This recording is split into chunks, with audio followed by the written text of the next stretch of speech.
자, 오늘 사도행전 19장 살펴보려고 하는데요. 저는 한 가지 사실에 좀 초점을 맞추려고 해요. 에베소에 전해진 또 에베소에 선포된 복음의 특징이 무엇인가, 그리고 그 결과가 무엇인가 살펴보려고 합니다. 간단히 지도를 좀 보시겠어요? 자, 이제 지도가 많이 익숙하실 텐데 오른쪽에는 안디옥이죠. 사도 바울은 세 번의 전도 여행을 똑같이 안디옥에서 시작을 해요. 비시디아 안디옥으로 넘어오죠. 북쪽으로 갑니다. 빌립보, 또 왼쪽으로 오세요. 데살로니가, 고린도, 이렇게 되어 있어요. 근데 여러분, 이 지도의 중앙에 어떤 도시가 있어요? 에베소가 있어요. 그러니까 에베소는 이 바울의 선교 사역의 중심지입니다. 관문 도시예요. 흥미로운 사실은 바울은 처음부터 이곳에 가고 싶었지만 3차 선교에 비로소 이곳에 가게 됩니다. 하나님께서 그렇게 하신 이유가 있을 텐데, 자, 이러한 관문 도시, 이러한 핵심 도시, 이러한 중심 도시, 센터 시티에 교회가 세워지고 복음을 전하는 것은 정말 중요한 그런 일이라고 볼 수 있습니다. 그렇기에 사도 바울 이후에 디모데와 아니면 사도 요한과 같은 기라성과 같은 종교 지도자들이, 교회 지도자들이 에베소에서 목회를 했던 것입니다. 바울의 에베소에 도착한 후 처음으로 한 일은 부족한 복음을 채우는 일입니다. 왜곡된 복음을 다시 회복시키는 겁니다. 많은 전도의 걸림돌이 있지만 많은 걸림돌 중에서 가장 큰, 가장 심각한 걸림돌은 잘못 전해진 복음입니다. 여러분, 우리 사우스 아메리카를 생각해 보세요. 남미를 생각을 해보세요. 아니면 필리핀을 생각을 해보세요. 유럽을 생각을 해보세요. 아니, 나는 그리스도인입니다. 난 예수를 알아요. 난 예수를 믿어요. 나는 교회를 나가고 있어요. 이런 사람들이 상당히 많이 있지만 실상은 왜곡된 복음, 온전한 복음이 아니라, 저희 올해 표에 이 단어가 들어가잖아요. 복음을 전하는 것이 중요합니다만 중요한 건 온전한 복음이에요. 총체적 복음이에요. 성경 전체가 말하는 복음을 들어야 하는데 에베소 교회 교인들이 그러지 못했어요. 그래서 사도 바울이 이곳에 와보니까 어떤 복음을 갖고 있었느냐? 예수의 복음이 아니라 예수님 이전에 있었던 세례 요한이 전하는 회개의 세례, 그리고 이 요한의 세례만을 알고 있을 뿐이었고, 더더군다나 성령이 계신 줄도 모르는 그러한 일을 발견하게 됩니다. 그렇게 바울은 복음을 다시 전해줍니다. 어제 저녁에 우리 부흥회 마지막 때 여러분 기억나시죠? 오신 분들은 왜 로마서를 썼다고요? 로마에 있는 성도들에게 다시 복음을 전함으로 말미암아 복음이 무엇인지, 그리고 복음대로 살았는지 재점검하기 위해서 재차 복음을 들려주었던 것처럼 에베소도 마찬가지입니다. 총체적인 복음을 가르칩니다. 그리고는 성경 강론의 사역을 하는데 장기간 펼쳐요. 날마다 2년간을 했다고 하는데, 그렇습니다. 성경 말씀을 제대로 이해하려면 노력하셔야 돼요. 여러분이 시간을 들이셔야 돼요. 제자훈련 참여하셔야 돼요. 속성 코스는 속성으로 까먹습니다. 확실히 보면 그래요. 여러분 그렇잖아요. 우리가 초치기 하잖아요. 자, 시험이 됐습니다. 이제 5분 후면 시험을 봅니다. 그때 우리의 모든 세포들이 깨어나잖아요. 그래가지고 그때 본 거, 막 써냅니다.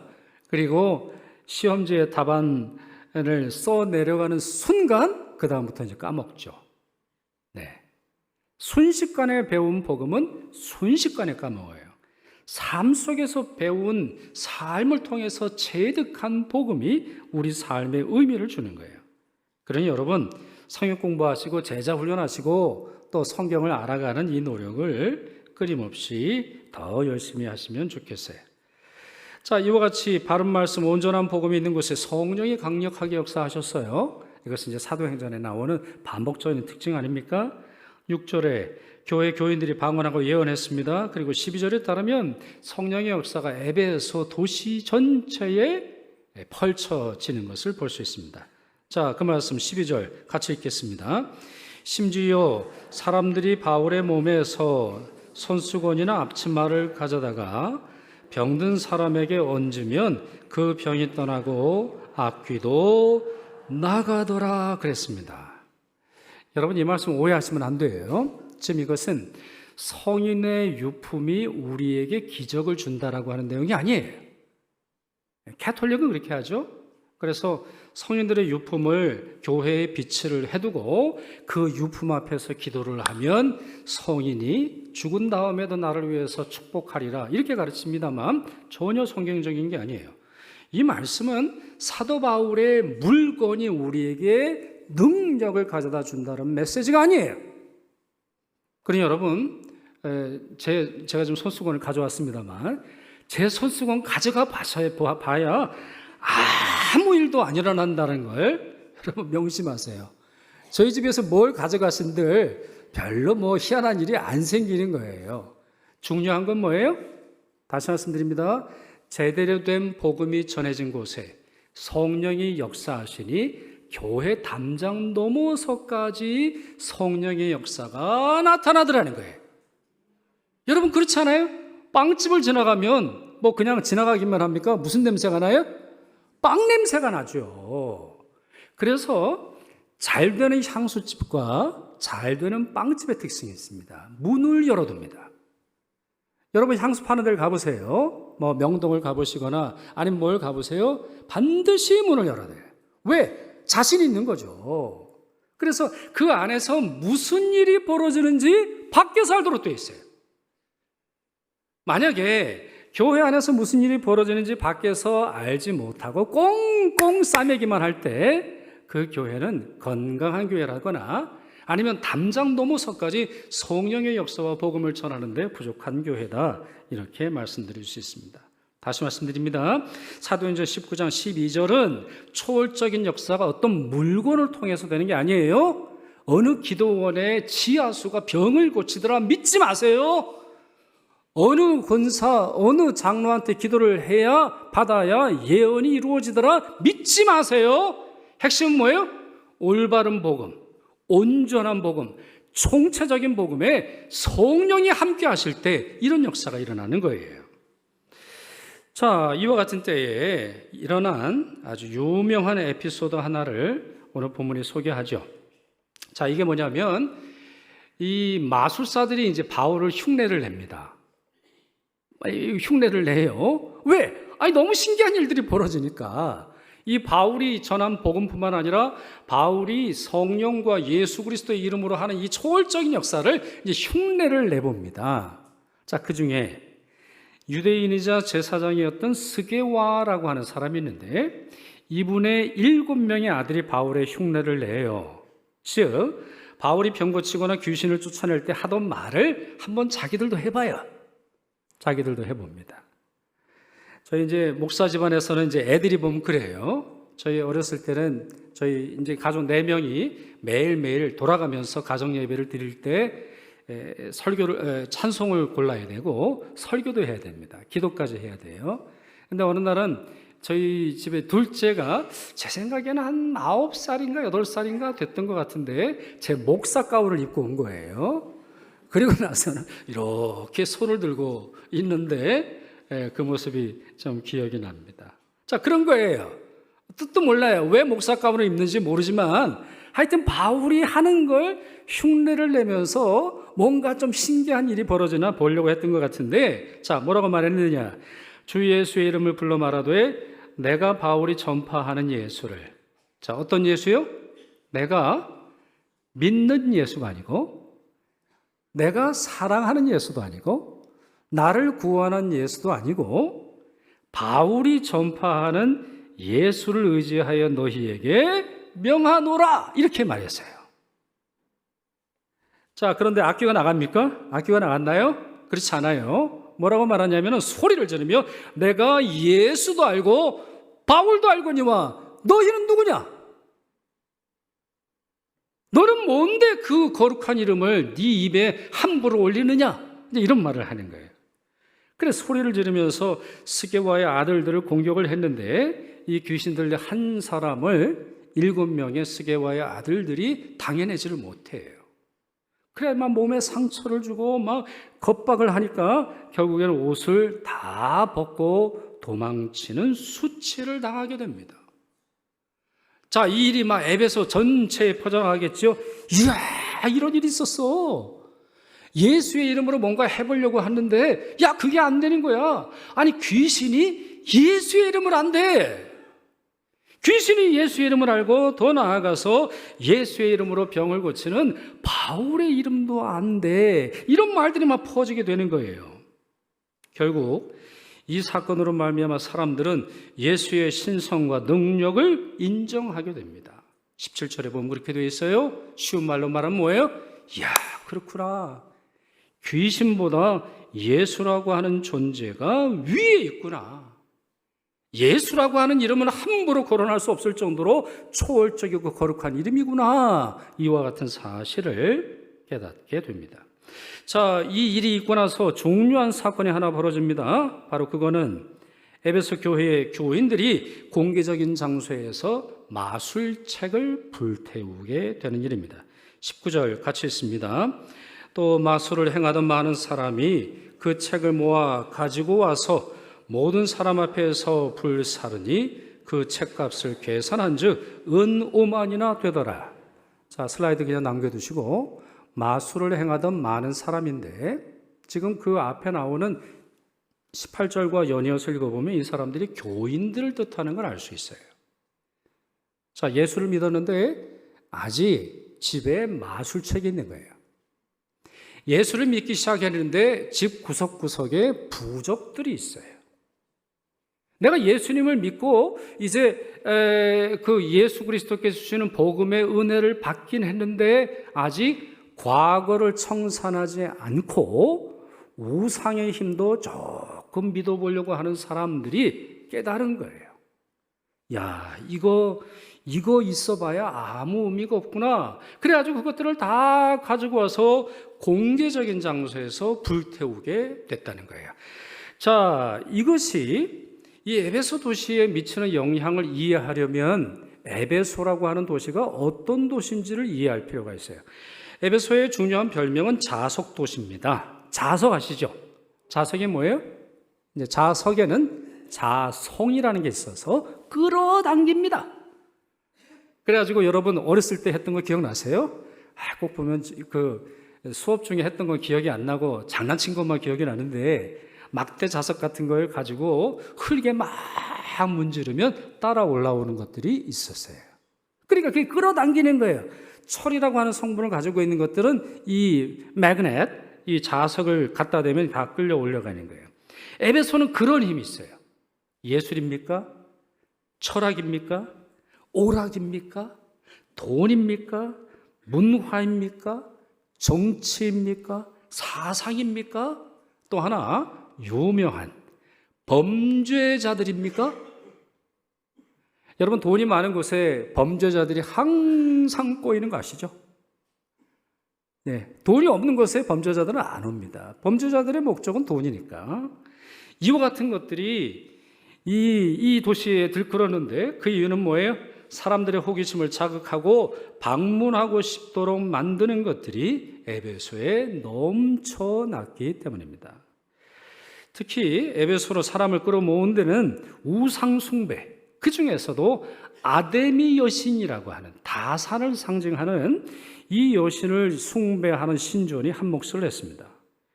그래서 사도행전 19장 35절에 있는 것처럼 에베소는 자칭, 타칭, 큰 아데미와 제우스에게서 내려온 우상의 신전직이다, 이렇게 불렸어요. 우상의 신전직이, 그러니까 우상 공장, 우상 비즈니스, 우상들을 찍어서 온 세계로 퍼뜨리는 그러한 주범이 어디 있다는 거예요? 에베소에 있다는 거예요. 여기에는 돈이 함께 결부가 됩니다. 롱네커라고 하는 분의 주석을 보니까 이런 말을 했는데, 아데미 신전은 고대 세계의 주요 금고이자 은행이었으며 상인, 왕, 심지어 도시까지도 예금을 했고 그들의 돈은 신의 보호 아래 안전하게 보관될 수 있었다, 이런 말을 해요. 그러니까 과거 고대 세계에 있어서는 사실 지금도 마찬가지예요. 정치가들이 얼마나 무당들을 쫓아다닙니까? 부자들이 얼마나 점을 치면서 자기의 사업을 진행하려고 하나요? 이때가 마찬가지라는 거예요. 자기의 돈을 아데미 신에게 바치거나 아니면 아데미 신이 있는 이 에베소 금고에 넣으면 따블이 되고 따따블이 되고, 너무 고급 용어를 좀 쓰고 있나요? 아니면 대박이 난다, 뭐 이런 말들이 이 고대 세계에 전역에 있었던 거예요. 종교와 경제가 결합되어 있는 거죠. 사람들의 마음이 불안합니다. 사람들이 걱정이 돼요. 그러니 더 안전한 은행, 안전한 투자처를 찾는데, 이때 당시에 사람들은 어디였다고 생각을 한다는 거예요? 에베소로 생각한다는 거예요. 에베소에 갖다 놓으면 내 재산을 지키고 이 아데미 신이 우리에게 부를 가져다 줄 것이다, 이렇게 믿었다라고 하는 것이죠. 그런데 그 도시 한복판에서 교인들이 마술책을 모아 가지고 와서 모든 사람 앞에서 불살랐어요. 이유는 뭡니까? 온 세상의 주인이 오직 한 분 하나님이라는 신앙 고백 행위였기 때문입니다. 사실 이건 너무 당연한 거 아닙니까? 예수를 믿는데 부적이 웬 말입니까? 예수를 믿는데 다른 신, 다른 어떤 체계, 다른 시스템이 웬 말입니까? 이들이 불태운 물건의 가치가 은 5만이라고 했는데 지금 화폐 가치로는 13억에서 60억 가량 됩니다. 어마어마한 거예요. 그러나 예수의 복음이 중요할 뿐 그런 것들은 쓰레기에 지나지 않는다라는 걸 깨닫게 돼요. 그런 점에서 마술책을 불태운 일은 일종의 신앙 고백이고, 단순히 그것이 내 교회 안에서의 활동이 아니라 나는 이렇게 살아갈 겁니다. 나는 에베소의 경제가, 에베소의 정치가, 에베소의 문화가 우상을 의지해서 살아가겠지만 나는 그렇게 살아갈 수 없습니다, 고백하는 행동인 것이죠. 이런 행동은 즉각적인 폭동으로 이어집니다. 폭동을 일으키는 사람들이 있었어요. 주동자는 데메드리오라고 하는 사람인데 은으로 아데미 신상을 만드는 것으로 많은 돈을 벌었던 사람이에요. 그러니까 우리식으로 말하면 아마 우상 제조업 노조 위원장, 이렇게 볼 수 있겠는데, 자, 그가 했던 말을 들어보십시오. 이 바울이 사람의 손으로 만든 것들은 신이 아니라 하니 이는 그대들도 보고 들은 것이라. 여러분, 복음이라는 게 뭐라는 거예요? 복음은 오직 예수라는 거예요. 그러니 오직 예수라면 다른 것들은 뭐예요? 그건 신이 될 수 없는 거죠. 그건 신적인 권한을 주지 않아요. 그거는 우리를 구원해 주지 않아요. 자, 그러면서 뭐라고 말하느냐? 27절 잘 보세요. 우리의 이 영업이 천하여질 위험이 있을 뿐 아니라 큰 여신 아데미의 신전도 무시당하게 되고 온 아시아와 천하가 위하는 그의 위엄도, 여기서 그의 위엄은 아데미의 위엄도 떨어질까 하노라, 이렇게 말했어요. 자, 이 말에서 우리는 두 가지 중요한 사실을 파악해야 됩니다.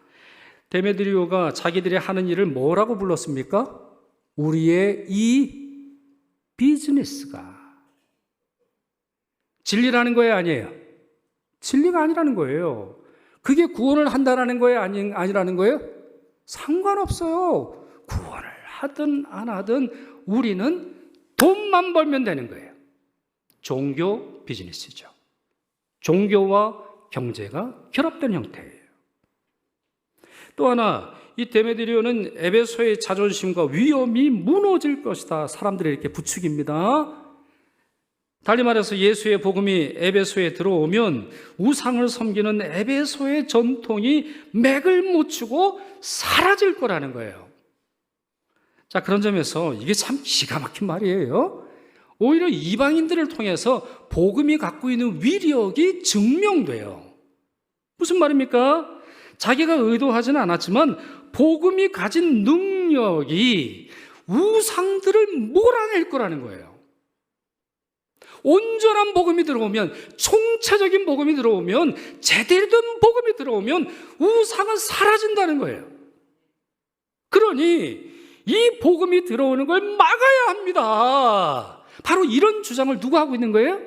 이 이방인이 하고 있어요. 그러니까 역설적으로 복음이 가지고 있는 능력을 그가 인정하는 꼴이 되는 것입니다. 그렇습니다. 이것이 바로 에베소에 전해진 복음의 능력이었습니다. 사도행전은 우리에게 가르쳐주는 많은 여러 가지 주제가 있는데 그 중에 하나, 복음의 능력이 우리의 한계를 뛰어넘도록 하는 겁니다. 예를 들어서 처음에 뛰어넘은 것은 무엇이죠? 인종장벽입니다. 처음에는 유대인들만 이 복음을 가지고 있다고 생각을 했는데, 그러나 성령의 은혜로 말미암아 그렇지 않구나. 이것이 타인들에게, 다 모든 민족에게 전해야 되는구나. 둘째, 지리적 한계를 뛰어넘죠. 지리적 한계를 뛰어넘어야 안디옥에서부터는 이제 온 세상으로 복음이 흩어지는 것을 경험하게 돼요. 셋째, 교회의 담장을 넘었어요. 교회의 담장을 넘어서 이제 도시에 영향을 주고 있잖아요. 도시의 경제에 영향을 주고 있잖아요. 사람들의 가치관에 영향을 주고 있잖아요.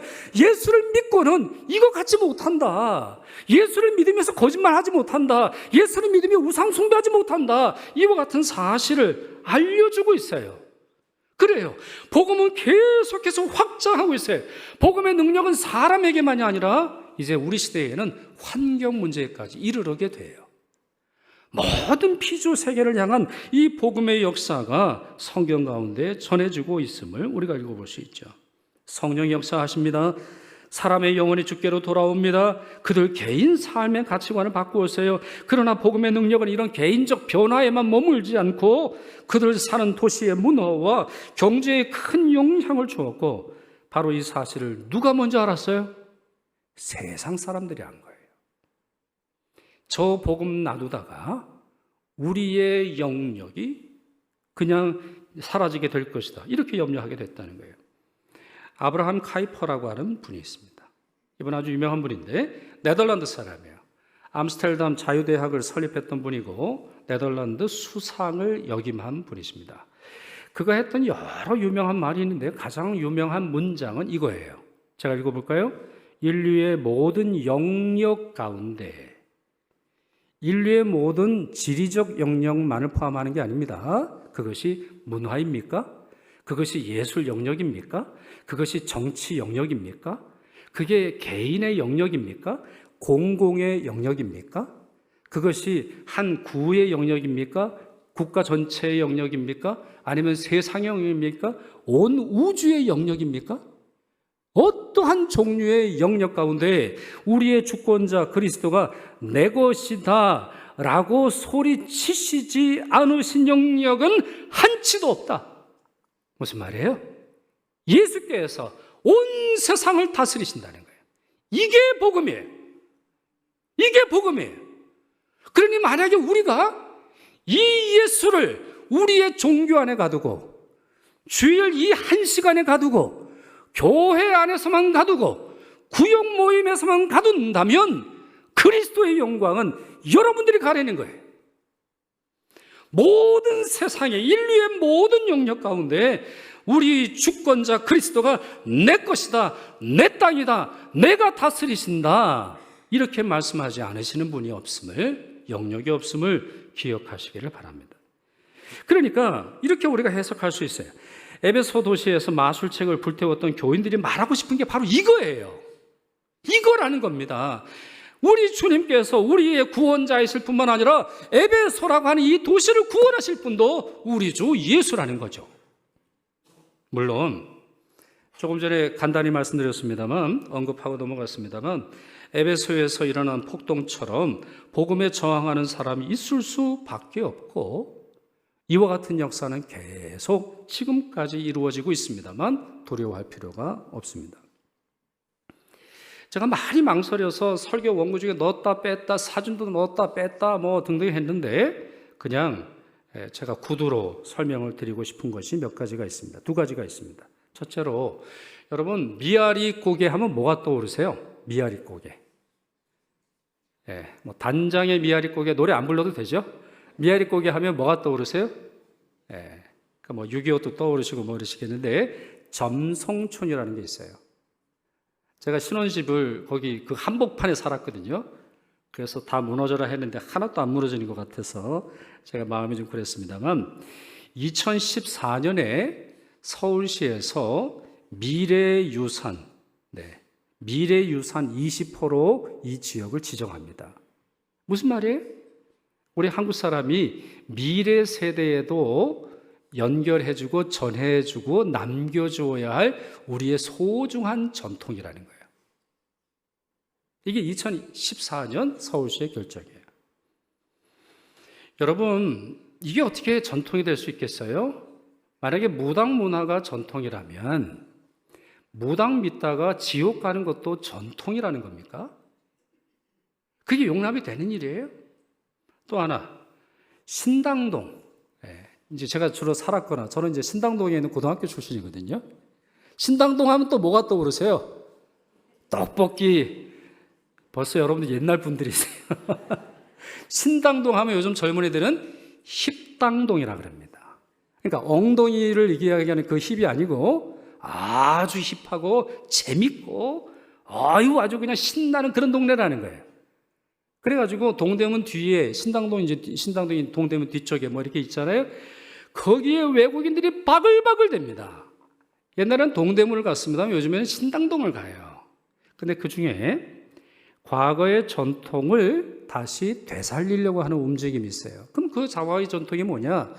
여러분, 옛날에 신당동은 뭐였냐면은 그 사대문 안에 누가 돌아가시면 시체를 가지고 나오는 문이 그곳에 있었어요. 그러니까 지금은 신당동이라 하면 새로운 신자를 씁니다만, 그리고 이제 한동안은 이 신당동은 쌀집으로 유명했거든요. 우리 전국에 우리 쌀, 도매상이 이 신당동에 아주 많았어요. 근데 그전에는 무당촌이라고 불렀어요. 그래서 신자를 씁니다.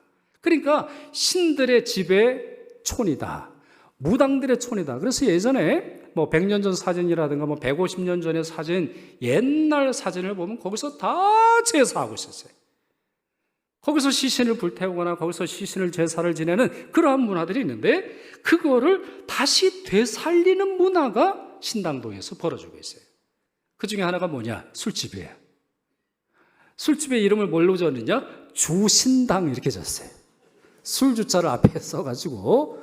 여러분, 이거 너무 유명한 얘기예요. 그래서 쉽게 그냥 검색해보면 바로 나옵니다. 신당동 하면 제일 먼저 떠오르는 사진이 뭐예요? 이거예요. 그래서 외국인들, 특별히 서울 관광하는 외국인들에게 추천하는 관광지 이 두 개입니다. 서촌만 가는 줄 아세요? 아니에요. 경복궁만 가는 줄 아세요? 아니에요. 무당들 만나라. 한국의 전통을 이해하려면 이 미아리 고개를 가고 이 신당동을 가라. 이렇게 광고를 합니다. 영업이죠. 영업이에요. 영업하기 위해서 무당 종교를 다시 불러내어 사람들을 자극하고 마치 에베소에 온 사람들로 하여금 희한한 것들은 그것이 그 도시의 전통인 것처럼 착각하게 만드는 바로 그 문화가 우리 주변에 일어난다는 거예요. 어떻게 싸움이 없겠습니까? 어떤 주석을 보니까 피어슨이라고 하는 분이 이런 글을 썼더라고요. 이 장은 사도행전 19장은 우리 모두에게 영구적인 교훈을 가르쳐 줍니다. 제자들이 진정한 부흥을 겪을 때 사회는 혁명을 겪습니다. 성령이 하나님의 자녀들에게 강력하게 움직일 때 우리는 불신자들 사이에서 다른 강력한 움직임을 기대할 수 있으며 마귀가 큰 분노를 품고 내려와 마치 시간이 얼마 남지 않았다는 것을 아는 듯해도 놀라지 않아도 됩니다. 놀랄 일이 아니라는 거예요. 과거의 무당 종교 전통들이 다시 일어나면서 그것이 우리를 구원하는 것처럼 행동하는 그런 일들이 일어난다고 해서 놀랄 일이 아니라는 거예요. 그러나 여러분, 두려워할 필요가 없죠. 에베소의 아데미가 아무리 위대하다 할지라도 오늘날 이 여신을 숭배하는 사람들이 누가 있어요? 지금 이 말씀에 에베소 사람의 아데미여 아데미여 외치지만 누가 아데미를 외칩니까? 그저 전설에 불과한 로마 신화에 불과한 이야기로만 알고 있습니다. 그러나 지금 이 시간에도 수없이 많은 사람들은 예수의 이름을 부르며 기도하고 있고 성령의 능력을 체험하고 있고 살아계신 그 하나님을, 그 예수 그리스도를, 그 성령을 의지하고 살아가고 있습니다. 이제 말씀을 맺습니다. 요즘 세상 참 혼란하고 무질서합니다. 이유는 어디 있습니까? 그 이유는 우리에게 있습니다. 복음의 빛이 희미해졌기 때문입니다. 복음의 빛을 비추어도 왜곡된 복음, 부분의 복음, 파편의 복음만 증거하고 있기 때문이에요. 어둠은 결코 스스로 자기 세계를 확장할 수 없어요. 여러분 그렇지 않아요? 철학적으로 생각을 해보세요. 물리적으로 생각을 해보세요. 상식적으로 생각을 해보세요. 어둠이 스스로 자기 세계를 확장하나요? 아니에요. 곰팡이가 아무 데서나 자기 세계를 넓히는 것입니까? 아닙니다. 빛이 희미해지고 사라지는 그 공간만큼 어둠이 자리를 잡는 거예요. 우리의 삶의 영역 속에서 하나님의 영역이 아닌 것처럼 행동하는 순간 그것에 무당 종교가 차지하게 되는 거예요. 만약에 정치건, 경제건, 문화건, 군사건, 외교건 하나님의 영역에서 빼내는 순간, 바로 그것이 우리로 말미암아 벌어지는 순간 어둠의 세력은 활개치게 됨을 기억하시기를 바랍니다. 그러니 우리가 무엇을 해야 되겠습니까? 첫째, 마술책을 불살랐던 에베소 교회 교인들처럼 신앙 고백적인 삶을 살아야 하겠습니다. 둘째, 두려움 없이 복음과 복음에 대한 믿음을 사람들에게 전해야 하겠습니다. 그럴 때 주님의 복음이 가진 그 내재적인 능력이 스스로 드러나서 예수 없이 사는 이들이 주께로 돌아오게 될 것이며, 일터와 우리 아이들의 학교와 관공서와 도시와 나라를, 그리고 유형과 무형의 질서와 시스템을 움켜쥐고 있는 우상들을 내쫓게 될 것이며, 정의롭고 아름답고 거룩하고 생명으로 풍성한 하나님의 나라로 옮겨가도록 할 것입니다. 이러한 복음의 역사가 은평구에 충만하기를 바랍니다. 서울에 충만하기를 바랍니다. 대한민국에 충만하기를 바랍니다. 우리의 선교지에 충만하기를 바랍니다. 그리하여 이 복음이 도시를 바꾸어 하나님이 주시는 생명의 능력이 넘쳐나기를 바랍니다. 그리고 이번 새세면 전도 축제에서 같은 역사가 일어나기를 축원합니다. 기도하겠습니다. 사랑과 자비의 하나님, 저희에게 예수 그리스도의 복음을 들려주사 멸망이 아닌 영생으로, 거짓이 아닌 진실로, 두려움이 아닌 자유함으로 이끌어 주시니 감사드립니다. 간절히 바라옵나니 에베소에 전해진 복음이 그 도시의 사람만 아니라 그 도시의 경제와 문화를 바꾼 것처럼 은평구와 서울이, 경기도와 대한민국이 복음의 효력으로 충만해지도록 도와주옵소서. 그리고 그 일에 저희 교회가, 그리고 다음 주 새세면 전도 축제 예배가 쓰임받게 하여 주옵소서. 우리 주 예수 그리스도의 이름으로 기도드리옵나이다. 아멘.